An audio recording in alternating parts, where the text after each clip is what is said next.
Hey there, thanks for tuning in to this edition of Vision, the show where we talk to faculty, staff, and students in the College of Arts and Sciences to know what's going on in the College of Arts and Sciences. I'm Lindsay Poe, your host. On today's show, we have Kaylee Dunlap. She is an academic advisor for MSU Online. I got that all correct, right? Yes. Thank you so much for coming in today and joining us and talking to us about what's going on with MSU Online, formerly like distance learning, right? That's sort of what comes out of my mouth, but MSU Online. Center for Distance Education, MSU Online. Okay, so a little rebranding, but we're going to talk about what's happening in the College of Arts and Sciences online, right? That's new. And so just to start off with, what are some of the new offerings that Arts and Sciences is doing now? So first of all, we love it when departments have any interest in putting a course or program online. So this fall we have a few new additions. There is Plants and Humans, which is under the Biological Sciences Department, and that course actually satisfies a natural science with lab requirement. So I think when I first started, there were maybe 3 options online, mostly in the geosciences area. So giving students more options, I think we have about 7 online now. And so something that it gives them options and they can pick something they're more comfortable with, especially in the science realm. Then we have a preparatory chemistry class, which is just what it says. It preps students who may not be as prepared for general chemistry. And then there is Intro to News and Writing. News writing and reporting. Yes, and absolutely. It's a communication class, which I have a strong feeling is directly related to the new Bachelor of Arts in Communication with a concentration in public relations. And so very excited about that program. Absolutely, and you linked right into that new program. So there are a couple of programs, I guess a handful would be a better way to describe it, in the College of Arts and Sciences. We can go over that list here in a minute, but the new program online, so essentially you can get your degree, is Department of Communications, concentration public relations. So can you talk about some of that specifically? What was the need there that maybe the department shared with you? So actually going back to like fitting all the pieces together. So there's times when we go to departments and request, can you please put this course online or this program, and sometimes we beg. But there's sometimes missing pieces. So for communication to come fully online, there were different requirements that still needed to come online. So back in the day, foreign languages were not offered online, and that's one of the curriculum requirements for communication. So once we got foreign language online, we're like, ooh, we're a step closer for communication. And so I've had students over the years ask me if we have a communication degree online. Now we can say yes, starting fall 21. That's fantastic. Yes, and so, we're very excited about the program. It's going to be so many different career avenues for students to take, whether it be sports, entertainment, like government relations, digital marketing. There's just so many different things that students will be able to do with that program. So we're looking for it to bring good things. No, that's interesting. I didn't have this on the list, but you sort of talked about, you guys almost forecast what's needed in the market, right? Like you see that, foreign languages wasn't available, but that there was a need for this communication degree.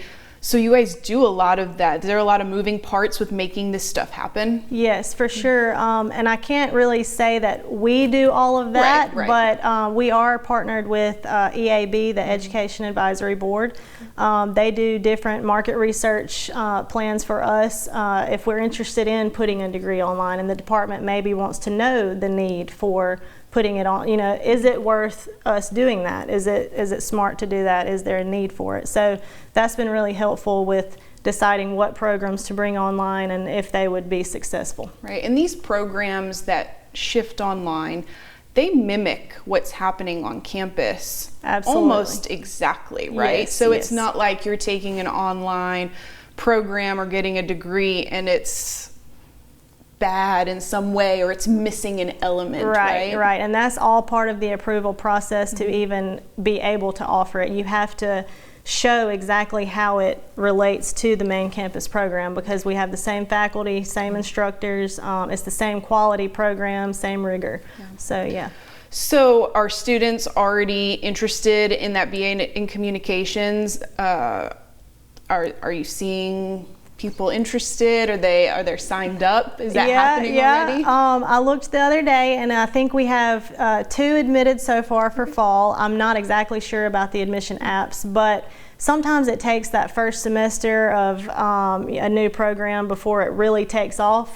So I'm thinking maybe by spring and doing a little more program-specific marketing for that degree, get the word out there. That always helps. And that's another question that I had for you that I didn't really tell you about, but I thought about it on the way here. So, and you just led into it perfectly.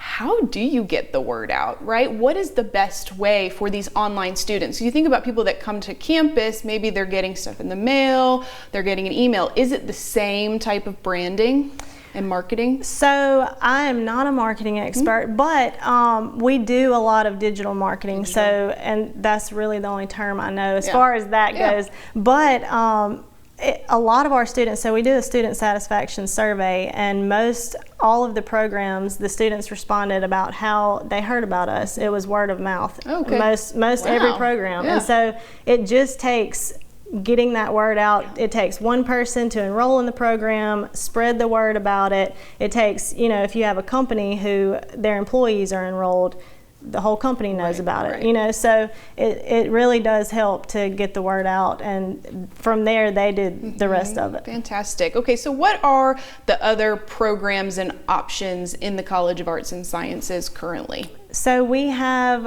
one of the ones I advise for is the online Bachelor of Science in Interdisciplinary Studies, or BSIS. That's been a great program option for years.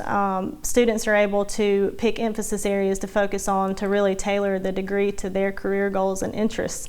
And so a lot of students pair general business with communication, or general technology with business. So whatever path they want to take, they kind of can build their own curriculum in a sense. And so along with that, we have a bachelor's degree in geosciences, obviously you know that, and then a bachelor's degree in psychology and a bachelor's degree in history. So before communication, psychology and history were more of our newer arts and sciences programs, but and they've both done well.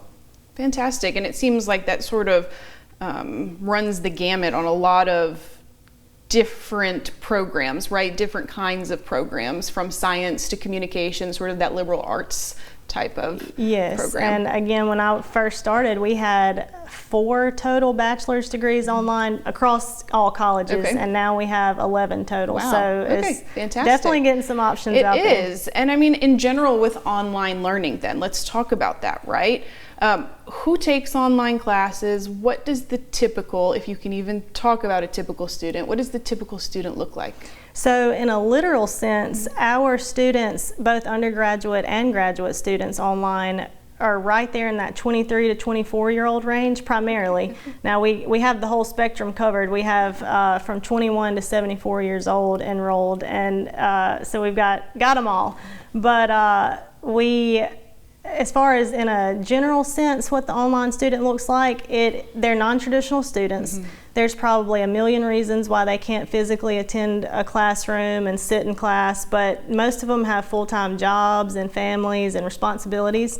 So online education is perfect for them. The flexibility of allowing them to continue their everyday lives while also attaining a degree at the same time. Certainly, that makes a lot of sense. Has any of this changed? This last year with COVID, very interesting. A lot of stuff was solely online, right? Yes.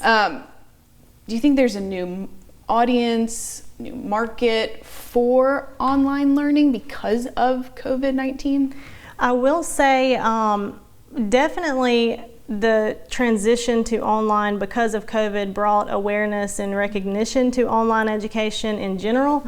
But with that also is the issue of misconception about what online education is or should be, because there is a difference in the right way to do it and the wrong way to do it. And so our technology unit did a great job of helping faculty transition to online from Starkville campus courses just in a matter of days. And so that is not the right way to do it. But we now have 2 instructional designers within the Center for Distance Education who are very passionate about helping faculty to develop and build courses, quality courses, the right way for the online format. So we're very excited about that. Good. Quality is where I think a lot of people are, they get concerned. But because they're getting the exact same faculty that are on campus, I think that makes a world of difference. What are some pros and cons to online learning? So definitely some pros would be the flexibility factor. Students need that with online education, so not having to be even on the computer at a certain time. They have, like I said, full-time jobs. Some people work night shift and they have to do their classes in the early wee hours of the morning when they get off. Then we have all online students pay in-state tuition, so that's a huge benefit for students out of state who are enrolled in our programs. And then we have we have program coordinators in our center and then academic advisors within the departments. So the students have both of those to literally guide them through the process from prospects to the admission process, enrolling every semester on to graduation. So that's a huge benefit as well. And then we have student resources for our online students, from technical assistance, their online librarian just for them, online orientation that our students go through when they're newly admitted.